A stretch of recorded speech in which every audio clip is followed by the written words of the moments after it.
जय माता दी। मैं अरविंद एक बार फिर से उपस्थित हूँ आप सभी के बीच में एक नया प्रैक्टिस सेट लेकर। तो आज की वीडियो में उन सभी छात्र छात्राओं को जो तैयारी कर रहे हैं मध्य प्रदेश कृषि विस्तार अधिकारी के लिए, जो एग्जाम आपके 17 सितंबर से स्टार्ट होने हैं, तो 17 सितंबर से पहले पहले सभी छात्र छात्राओं को बेहतर तैयारी मिलने वाली है अपने यूट्यूब चैनल पर। तो चैनल को सब्सक्राइब जरूर करके रखें और वीडियो यदि पसंद आए वीडियो को लाइक शेयर जरूर करिएगा। तो आइए दोस्तों, आज के प्रैक्टिस सेट के पहले क्वेश्चन की बात कर लेते हैं। एमपी कृषि विकास अधिकारी का तीसरा प्रैक्टिस सेट करवा रहे हैं, तो पूरा प्रैक्टिस सेट कंप्लीट वॉच जरूर करें।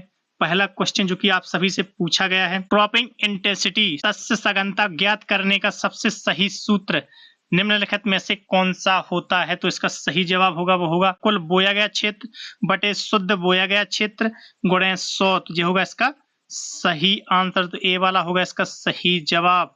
वीडियो में आगे बढ़ते हैं, अगले प्रश्न पर पहुंचते हैं। तो अगले प्रश्न में आप सभी से पूछा गया है, पैडी ड्रम सीडर द्वारा धान की बुवाई के लिए नर्सरी की आयु या अंकुरित बीजों की स्थिति क्या होनी चाहिए? तो इसका सही आंसर होगा वो होगा सीधे बीज अंकुरित जिनका अंकुरण शुरू हुआ हो। सीधे बीज अंकुरित जिनका अंकुरण क्या हुआ हो? शुरू हुआ हो। तो बी वाला होगा इसका सही आंसर।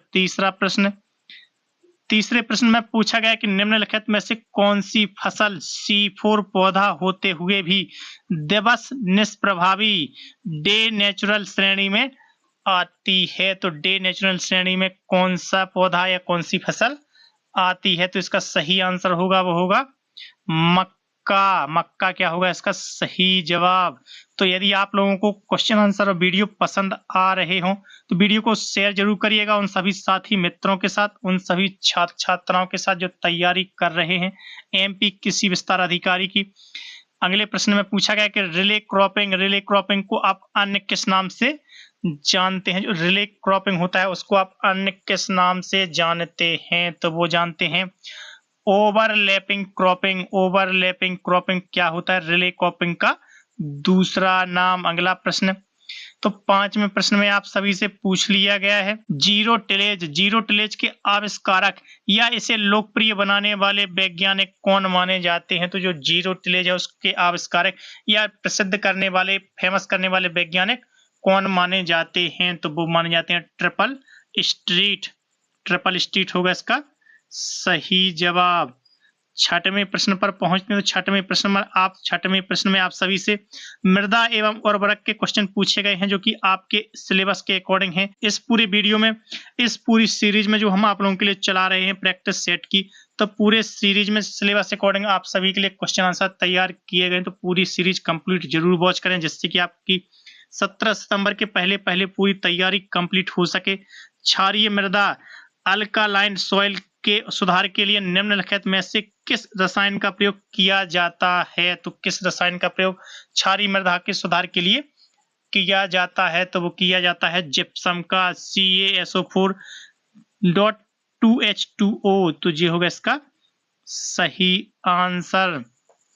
7वें प्रश्न में पूछा गया है आप सभी से, पौधों के लिए अगतिशील इमोबाइल पोषक तत्व का युग्म कौन सा है? तो पौधों के लिए अगतिशील का जो पोषक तत्व का जो युग्म है वो कौन सा है? तो वो है कैल्शियम और बोरान होगा इसका सही जवाब। तो आज की वीडियो में आप सभी को टोटल 30 प्रश्न में मिलने वाले हैं।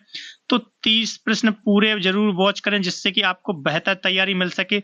और ये वो क्वेश्चन है जो आपके लिए आने वाली एग्जाम की दृष्टि से तैयार किए गए हैं। तो पूरा वीडियो जरूर देखें जिससे कि आपको पूरी तैयारी प्राप्त हो सके। मृदा में नाइट्रिफिकेशन की प्रक्रिया को गति देने वाले बैक्टीरिया कौन से हैं? तो इसका सही आंसर होगा वो होगा नाइट्रोसोमोनस और नाइट्रोबैक्टर। जो होगा इसका सही आंसर।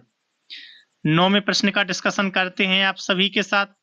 तो 9वें प्रश्न में पूछा गया है, ब्लैक कॉटन सॉइल काली मिट्टी में कौन सा क्ले मिनरल प्रमुखता से पाया जाता है जो अत्यधिक संकुचन और फैलाव दर्शाता है? तो फैलाव और संकुचन कौन सा दर्शाता है? तो वो दर्शाता है मोंटमोरोलाइट क्या होगा इसका सही आंसर।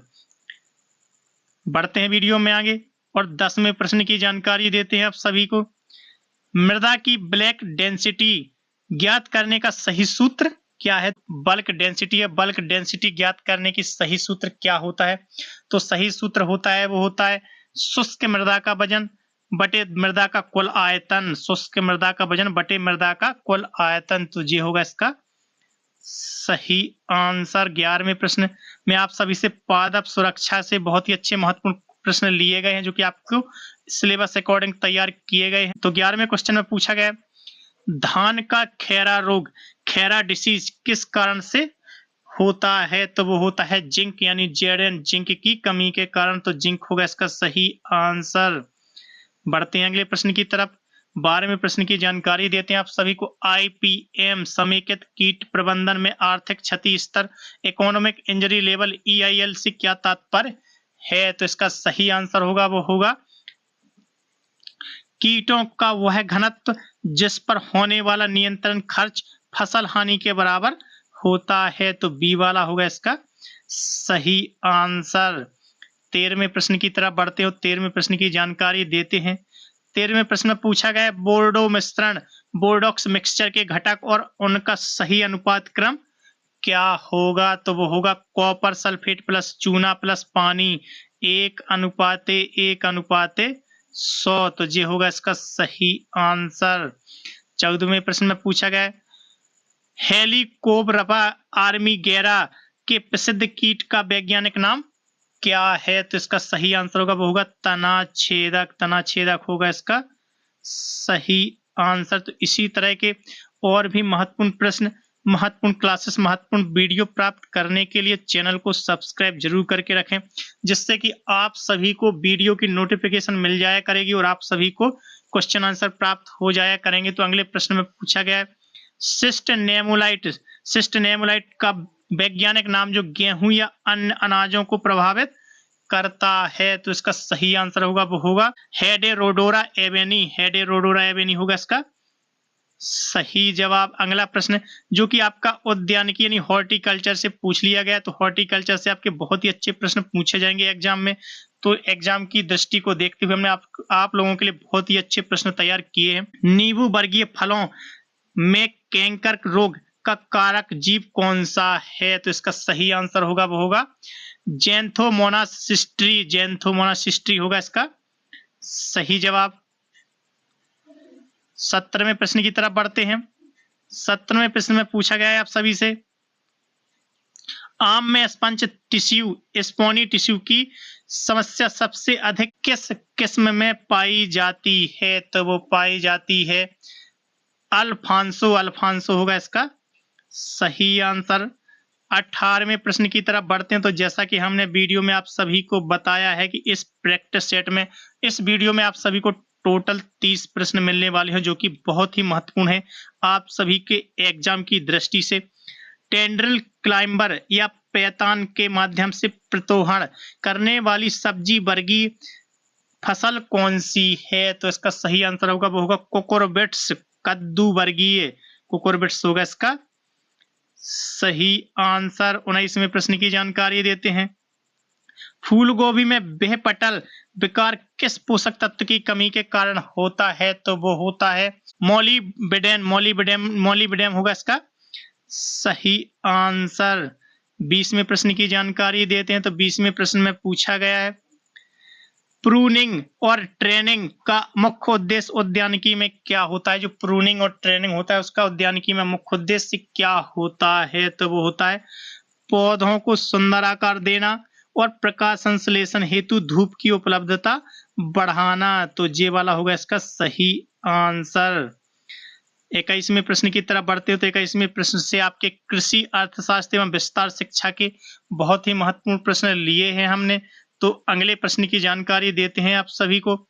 21वें प्रश्न में पूछा है कि भारत में आत्मा एग्रीकल्चर टेक्नोलॉजी मैनेजमेंट एजेंसी योजना किस स्तर पर कार्य करती है? तो वो कार्य करती है जिला स्तर पर, डिस्ट्रिक्ट लेवल पर। जिला स्तर होगा इसका सही जवाब। तो बढ़ते हैं वीडियो में आगे।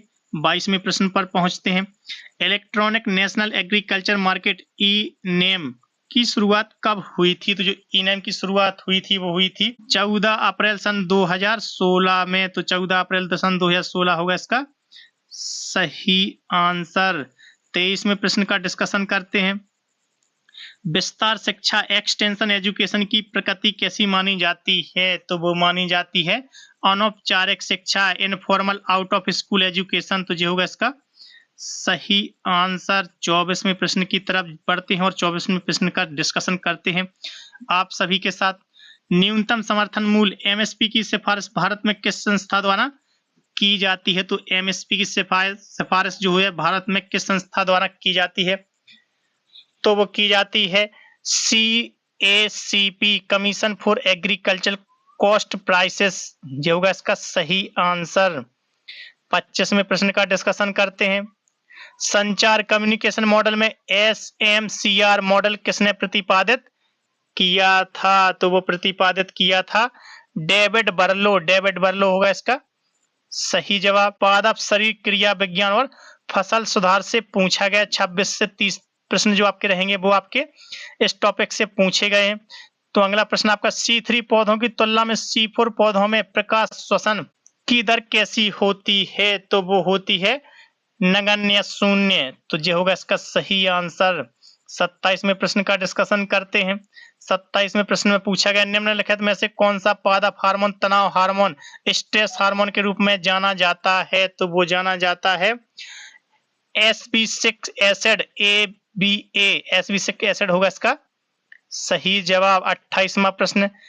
तो 28वें प्रश्न में आप सभी से पूछ लिया गया है भारत में हरित क्रांति ग्रीन रेवोल्यूशंस के जनक MS स्वामीनाथन ने किन फसलों पर मुख्य रूप से कार्य किया था? तो वो कार्य किया था MS स्वामीनाथन ने अर्ध बोना गेहूं और धान। अर्ध बोना गेहूं और धान होगा इसका सही जवाब।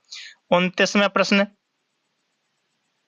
और 29वें प्रश्न में पूछ लिया गया कि प्रमाणित बीज सर्टिफाइड सीड के थैले पर किस रंग का टैग लगा होता है? तो वो लगा होता है नीले रंग का, यानी ब्लू रंग का टैग लगा होता है। जो सर्टिफाइड बीज होता है उस पर ब्लू रंग का टैग लगा होता है। तो इस वीडियो के अगले और इस पेपर सेट के लास्ट प्रश्न की बात कर लेते हैं। जल उपयोग क्षमता वाटर यूज एफिशिएंसी WUE सबसे अधिक किस सिंचाई पद्धति में यूज होती है? तो वो होती है टपक सिंचाई, ड्रिप इरिगेशन। टपक सिंचाई होगा इसका सही आंसर। तो साथियों आज हमने आप सभी के लिए MP कृषि विस्तार अधिकारी का ये तीसरा प्रैक्टिस सेट करवाया है। आप सभी के लिए इस प्रैक्टिस सेट में हमने टोटल 30 प्रश्न करवाए हैं जो कि आपके लिए बहुत ही महत्वपूर्ण है।